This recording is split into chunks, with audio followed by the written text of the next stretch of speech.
خدا کی ذات کے بارے میں غور و فکر کرنے کی اجازت نہیں ہے۔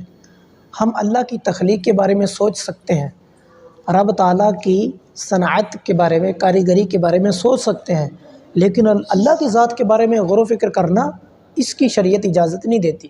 صحابہ کرام علیہم رضوان بیٹھے رب تعالیٰ کی ذات کے بارے میں غور و فکر کر رہے ہیں۔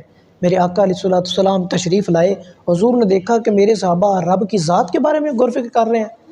میرے آقا نے فرمایا فکروا فی خلق اللہ ولا تفکروا فی اللہ، فرمایا صحابہ رب کی ذات کے بارے میں غور و فکر نہ کرو، اس کی تخلیق کے بارے میں، اس کی کاریگری کے بارے میں غور و فکر کرو۔ یہ تو سوچو کہ یہ آسمان بغیر ستون کے کیسے کھڑا ہے، سوچو، لیکن رب کی ذات کے بارے میں غور و فکر نہ کرنا۔ تو ہم خدا کی ذات کے بارے میں غور و فکر نہیں کر سکتے، اس سے ہمیں ہمارے آقا علیہ الصلوۃ والسلام نے منع فرمایا۔